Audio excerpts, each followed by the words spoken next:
Hey everyone, welcome back or welcome to my channel. In this week's video, we're going to be doing part 2 of my DIY Gothic wedding decor. If you saw the thumbnail and the title, you know exactly what we're going to be jumping into this week. So without further ado, let's just get right into it here.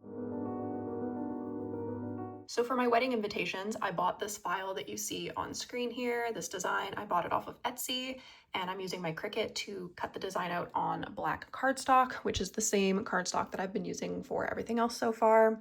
The first time, this is what it ends up looking like. The first time, it didn't quite work, so I had to change some settings, and this is the second attempt. I think it looks pretty good. It ends up folding into this coffin shape that has skeleton hands, making a little heart. So this is the same sort of design that is on our table decorations, and it fits the theme of the wedding perfectly. So this one turned out well, so I'm going to go ahead and print a few more for the rest of my paper invitations.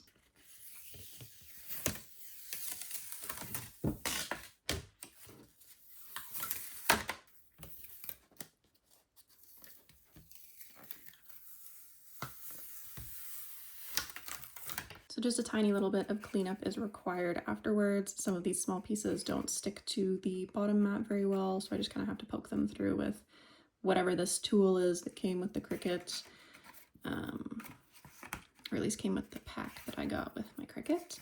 And then there's these itty bitty little cuts here. The paper doesn't quite come out of those, so I just kind of push it forward with the same tool just to open up that space a little bit. And we'll do the same thing on the other side. Get out those little pieces that don't want to fall out by themselves, and then just poke in these two little holes here. Then what I'm going to do is fold the invitation into the shape that it's supposed to be. So I start by lining up the top edge, pressing down along that seam slowly until we get to the bottom. I just go along with my thumbnail just to really make that crease sharper.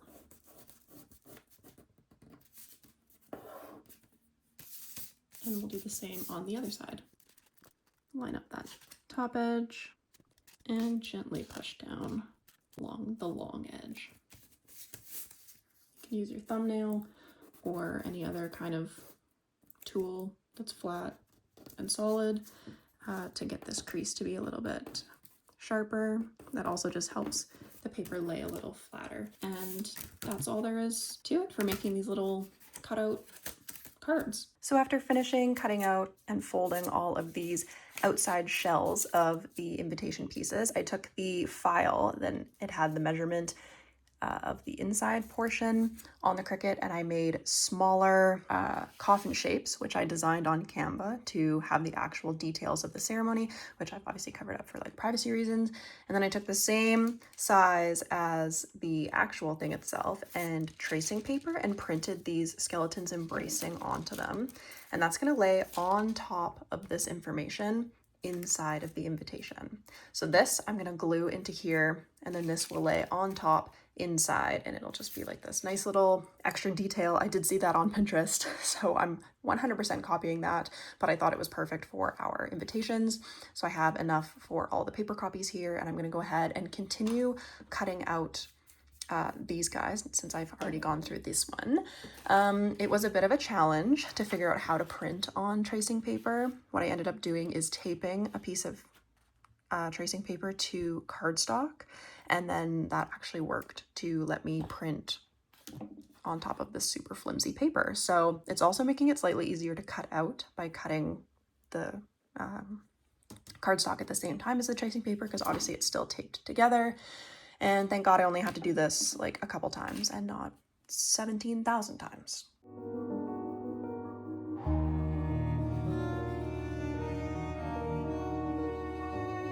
So the envelopes that I ordered for my invitations came in, but they're kind of warped, and I don't love that. So I have a couple of them hiding underneath of my gigantic MedSurg textbook, and I will pry them out of there soon enough to see how flat they are.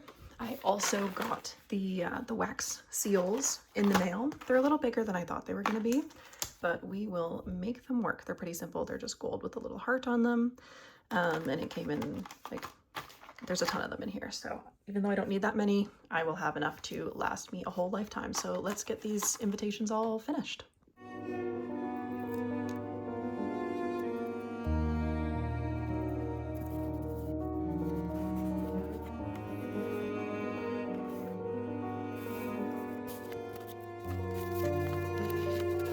To make the envelopes just a little bit snazzier and sturdier, I chose to use the same skeleton hand and rose design, add a little bit of this, I don't even know what you call that, like sun ray effect behind it, print it off so that it would fit in the envelope, and then I just like taped it inside, and I'm gonna do that, and then it just adds a little bit of extra flair to the envelopes.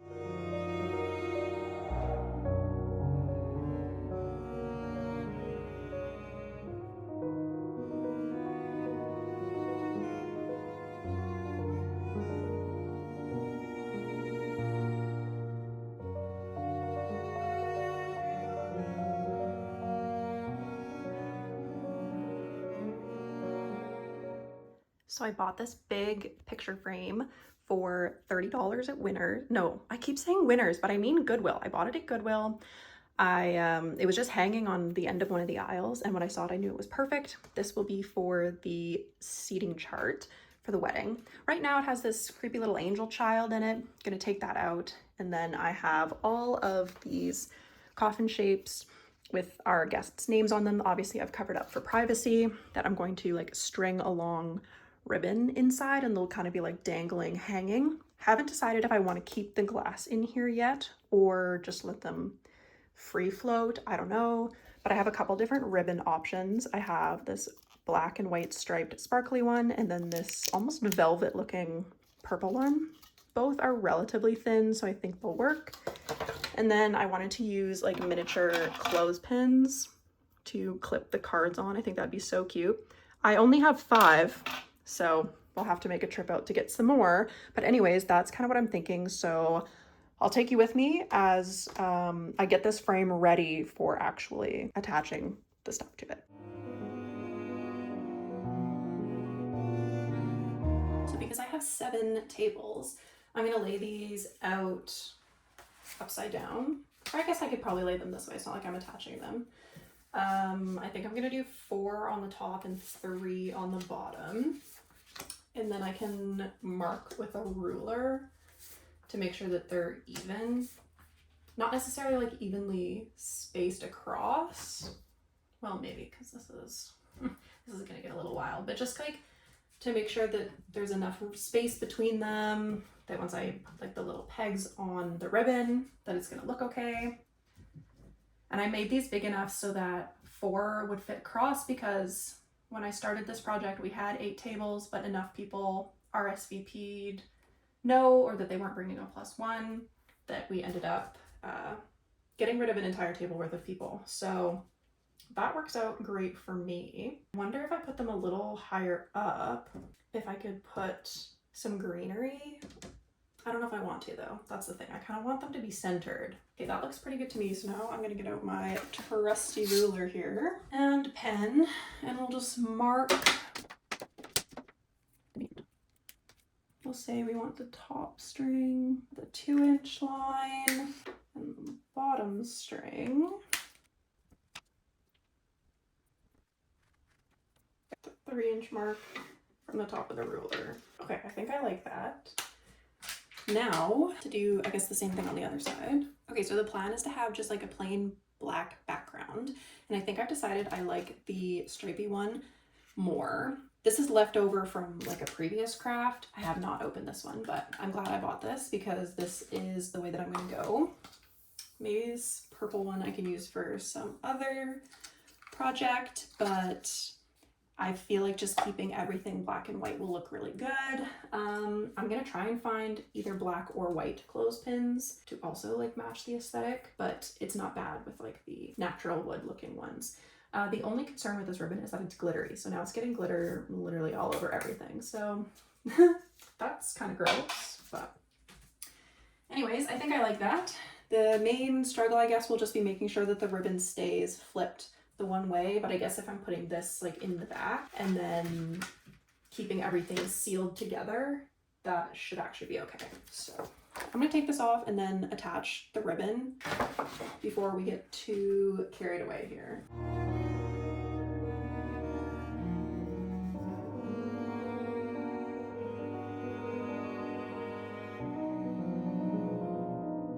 Okay, I think this is gonna work. I like the spacing of them. So obviously I've just taped them on for right now. I'm gonna like hot glue them or super glue them or something. I just wanted to do proof of concept first. So I know it works, and that's the main thing. Okay, where we left off was I didn't have quite enough clothespins, so I had to go and buy some more. Ideally they would have been black, but you know what? This is all we had on short notice. And I had taped all of these to the ribbon, but then I remembered that I want the ribbon to go behind. So now we have to retape them. Now that they're taped on there, I'm just holding it up to see kind of how it's gonna look, and this is what it will look like. I'm not gonna turn it around because I'm worried the glass is gonna fall out, but now I'm gonna add a more permanent solution to the sides here, give the glass a little bit of a wipe, and then I guess we'll just put the black panel on and we'll just be just about done.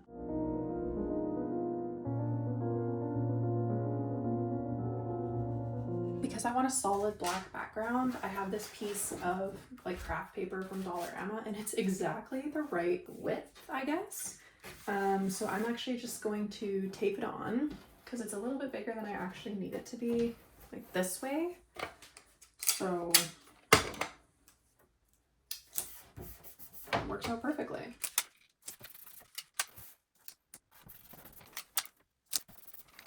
And then this will go over the back just like this.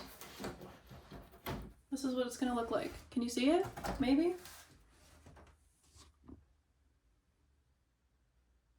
Obviously, the yellow sticky notes are gonna come off, but this is it. So taking the glass out, cleaning it, and putting it back in was like not for the faint of heart, because I literally cut like all of my fingers trying to slide the glass back in. So anyways, if you're doing this, maybe get a second pair of hands, because otherwise you'll end up with like wounds on your fingers. Anyways, there's no blood on anything that's important, so I'll just put some band-aids on and we'll go ahead and we'll put the back onto the back of it.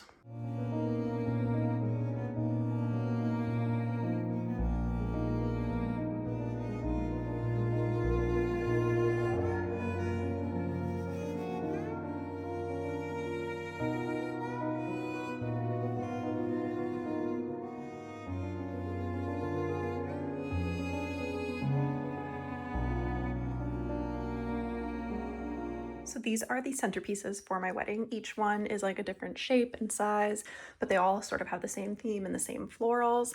So there's like a skeleton hand in this one. This one is very much corpse bride-esque because of the ring on the finger there.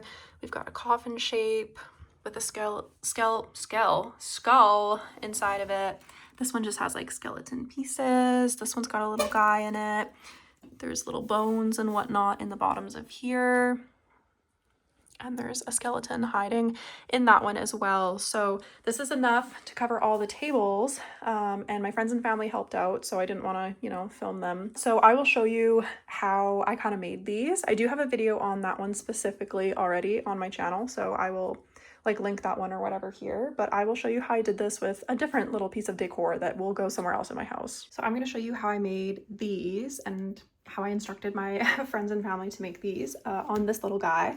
I did originally buy this one to be a centerpiece, but I figured after a while it actually would probably be, this is real glass, so it would actually probably be kind of dangerous to transport this on like an 8-hour drive. So instead, it's gonna be a decor piece in my house when I get more shelves. But anyway, some of the supplies are pieces of skeleton that I have saved from different cheap Halloween decorations, black decorative filler. I also have purple, which you might be able to see in some of the bottoms of these ones here. I thought it was like a really nice little bit of pop of color. I also have these decorative filler glow-in-the-dark bones. They actually do glow in the dark. They glow green, which is kind of cool. And then I have my bin of miscellaneous, I don't even know what you call it, foliage. So I have some moss in here, and then just some like flowers and offcuts and whatnot of the large flowers that I keep in the closet over here. So I may get some from there, but just know that I'm gonna try and use the little offcuts because this is pretty small. So I'm gonna try and do something similar to what my mom actually made this one for me. So I'm gonna put a little bit of the decorative filler in the bottom, maybe toss in, you know, like the skeleton leg and the outside ones just to use up this little piece here.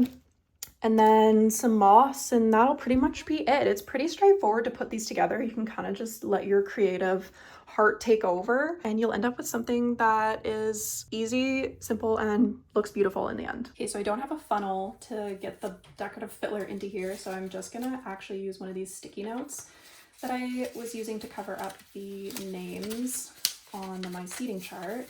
And I'm gonna roll this, if I can, into a somewhat funnel shape. That way, hopefully, I make slightly less of a mess on my table here, because I got a lot more crafts and stuff I gotta get done. So, you know, I can't have too big of a mess to clean up. Okay, that's not really funnel shaped. Let's try that. That's marginally better. Okay, this stuff, I think it's pieces of glass. I'm not entirely sure, but it sparkles, which is kind of nice. The only problem is that it goes literally everywhere.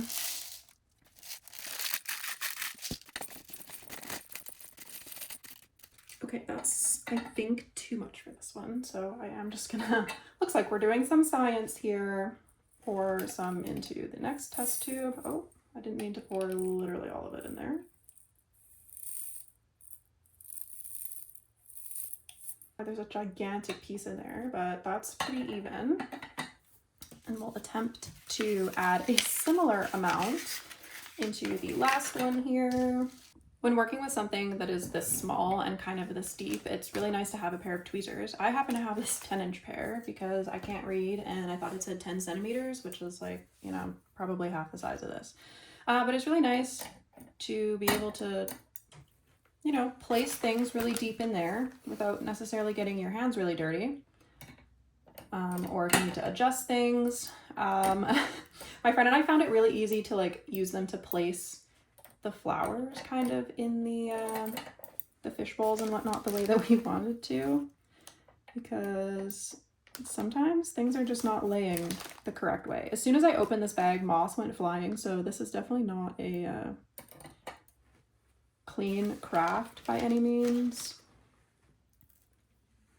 This is real, as far as I know, it's real moss, so I want smaller pieces. Let's just...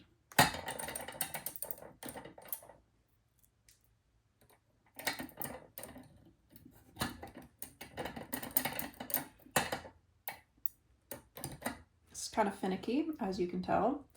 Obviously, with something that's less skinny, it would be easier to place all the way down at the bottom, but that is not what we're working with right now. I don't want all three of these to be exactly the same, but I want them to be similar. So I'm trying to break up the colors of moss, the different colors that I have, and kind of mix them together.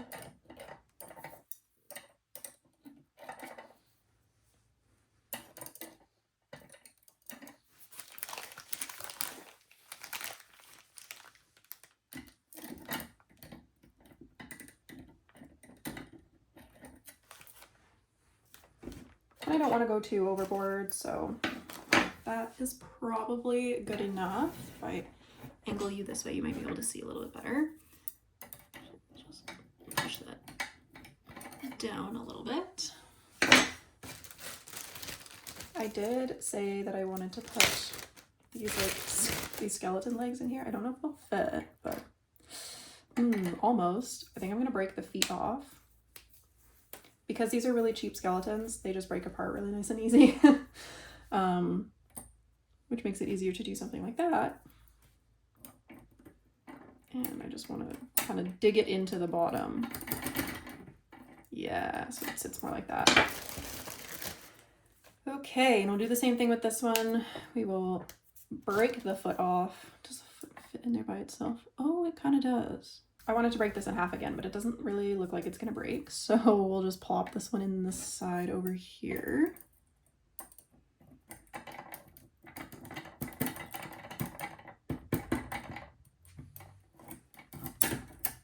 I am choosing to have the double tibia and fibula side of the bone facing up because I think that's a little bit more interesting to look at. Turns out these feet actually, oh my goodness, they do fit in here, but this way. So I'm gonna put both of the feet in the center one. I'm gonna put one foot in and then I'll add some more moss to kind of cover the foot, just like a tiny bit.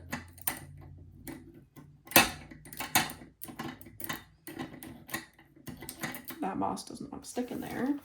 Maybe some of this more like dead looking moss. Yeah. And then we'll throw the other foot on the other side if we can. Yeah. Maybe we can put this whole thing just kind of in the top.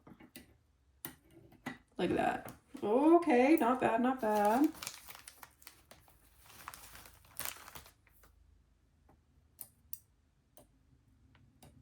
Just kind of do whatever your heart desires. These are too small for any of like the flowers that I have, but I do have this spiky thing, and these leaves, or whatever they are, I think would fit nicely. Kind of just, oh yeah, come up like that. I don't love how fake they look, but we're gonna work with it. The other thing that I think would work well are these fake little like dead looking branches. My mom put a bunch of them in this one and I like the way that that looks. So I think I'm gonna try and maybe put like the longest one in here. Somehow our feet are now facing the same direction, which I don't love. Maybe if we made this a little bit shorter. Less stem so that it's, the interesting part is like still visible, you know? Yeah, like that. This one has a lot more going on. What if we put it in here? Will it fit is the question mark. Okay, I like that. And then I have one more left over. It's also pretty long.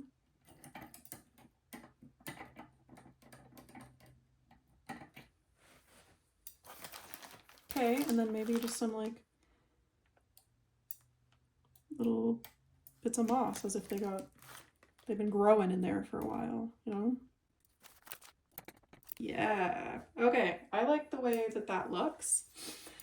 And that took maybe 10 minutes. So now you know how I made the rest of the centerpieces. The other thing I did for centerpieces table decor is I made up these setup guides for having a head table and then also just like regular tables. So I printed off enough of these, I designed them on Canva, and it basically just goes through what I want on each table and how I want them set up. So there's 6 people per table except for the head table. And then so I'm not the one setting the tables up. I don't know who is. I don't know if it's like the venue people because we're paying for them to like flip the space between ceremony and reception, or if, you know, some of my friends and family may get roped into this. Either way, I wanted it to be very clear what I wanted. And so I have notes and then I have a legend, and that will hopefully keep everything kind of perfect.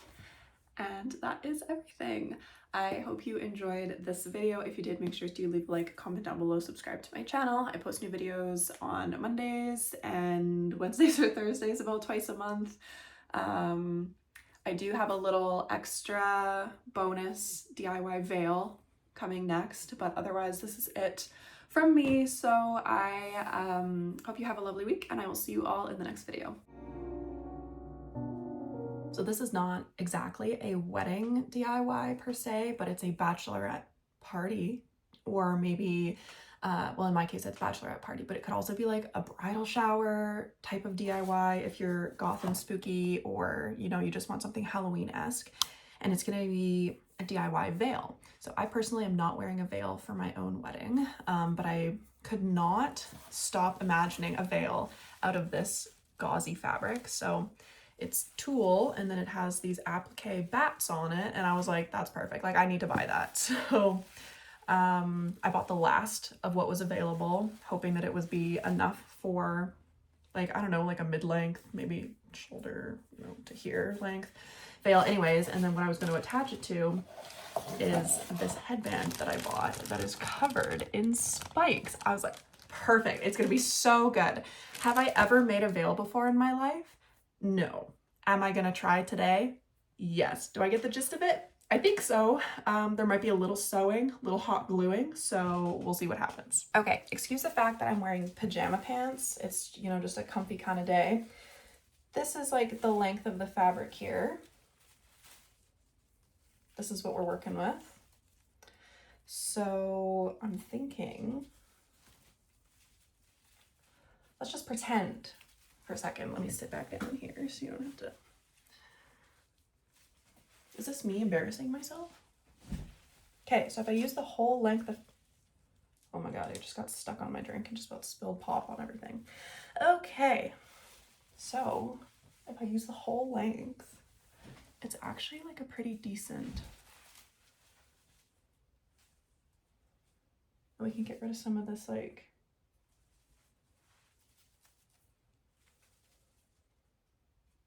jaggedness on the top of my head. Okay. I don't know how to make it like a different shape, you know? Oh, maybe we should find the center. Is this the center? This is the center. I don't think I want it to be this long. Oh my God, because it just keeps going. Like, it's not that you can see, but it's like way past my butt at this point.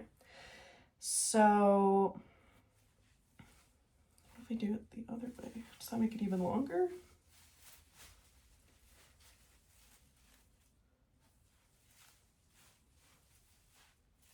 Am I just embarrassing myself at this point? Trying to figure this out. Ooh, see, I like that. That feels kind of fun. This is too much in the back though. There's a lot happening here. So, but, okay. Okay, I'm gonna fold it and maybe, oh my God, now it's staticky. Put it like a string to kind of like cinch it. So it's less square, more triangle, okay? I don't know if that makes any sense at all. Okay, so I've just got some purple thread here and a small needle.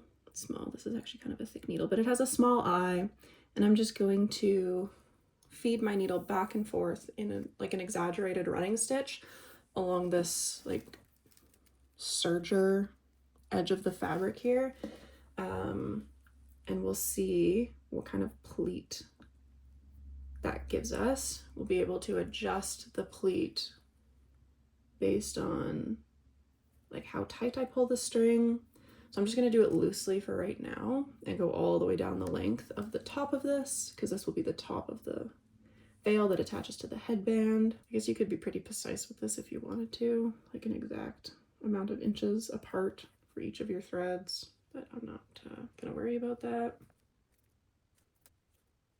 Once you get to the end of the fabric, you can kind of just start to pull the pieces gently together, and you'll end up making a little pleat. And then if your pieces lay all nicely, mine don't because they're not all the same size, and these holes are not like even, we're not exactly, you know, half a centimeter down from the top all the way around.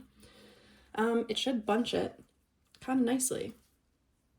I don't know if you're able to actually see that, but it looks kind of like a curtain at this point. So I'm just going to kind of put a pin, not like a literal pin, but maybe a paper clip or something, I don't know, just to keep this so that I can adjust the tension on this, but without losing the whole string through it, you know? So let me do that, and then we'll figure out how much space we want to spread out the pleats. This may be a little challenging to see, but I've tied the two ends of the string together so that I have like an approximate of how big this is going to be and kind of how far apart I want the ruffles. I don't want them to cover the entire headband because would be really uncomfortable on my ears. I kind of want to keep it more centered on the top. So what I think I'm going to do is tie this a little closer so that there's less wiggle room for the fabric. And then I'm going to start hot gluing the fabric to the underside of the headband here. Okay, this may turn messy real fast, but my hot glue gun is heated up. I have my pleats of my fabric ready to go. We'll start in the center, and I'm gonna put the glue directly onto the headband. I'm hoping it sticks because it's like fabric on the inside. If it doesn't, it'll be slightly more challenging, but we'll just start. We'll do small bits at a time so as to not fuck it up. There's a lot of moving parts to this. I don't know exactly how this is gonna go, but I don't even know if you can see what I'm doing, but I'm essentially just putting glue like this into the top of the headband and then securing the top of the pleats into the glue. Are they staying as pleats? A little hard to tell at this point, but I think we'll see by the end whether or not they actually stayed as organized pleats. So we started center and left, and now we'll do right. Oops, didn't really want to glue on that side of the headband. Go back to this side.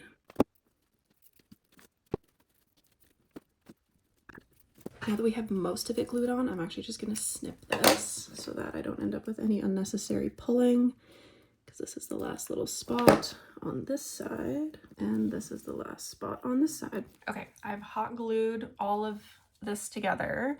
Now this might be a little bit easier to see now that I can.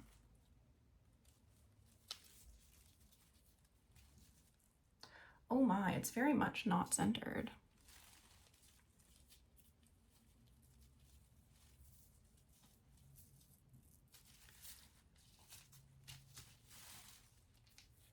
It's centered if the spike was the middle.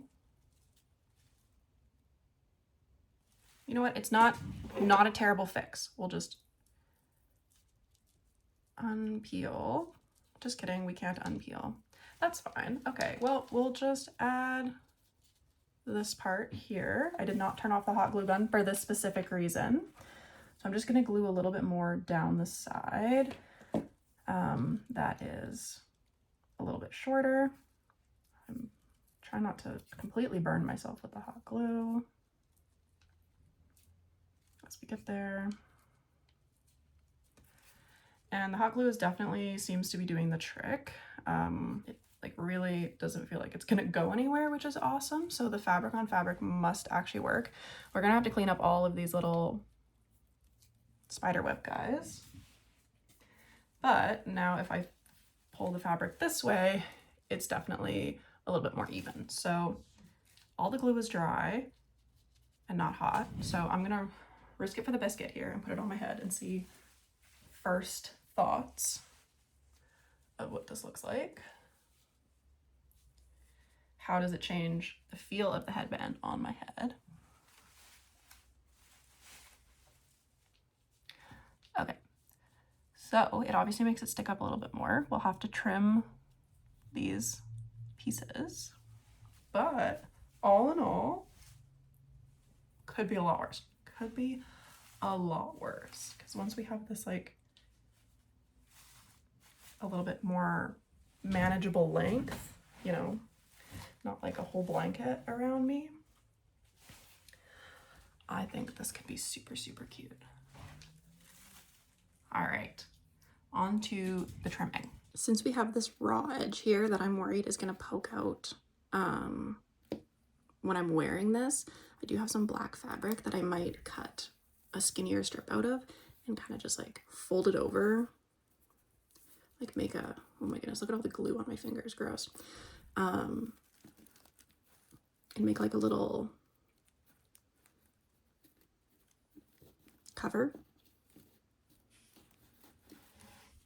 to go around the top of this. So I'm gonna do that and see if it works. Okay, so I've glued that little black band that I sort of hemmed into here, and I made it less thick than the width of the headband so that it won't poke out the back, and then I didn't worry about gluing down the back seam, just along the front edge there.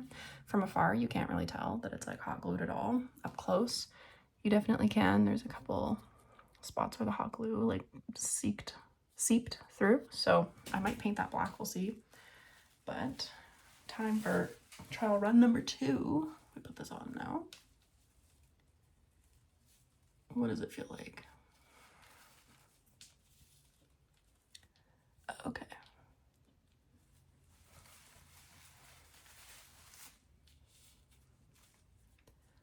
Not bad, not bad. Okay. Now I think it's time to cut the length of this to be what we want it to be. So I did attempt to make like a guide for cutting the tulle fabric, which I probably should have done before I glued it to the headband. But anyways, this didn't end up working out because it wasn't wide enough for like how wide the veil was. So I ended up using my fiance as a model and got a good length and cut doing that. So I'll just show you the finished product instead of all of the scraps that are left behind.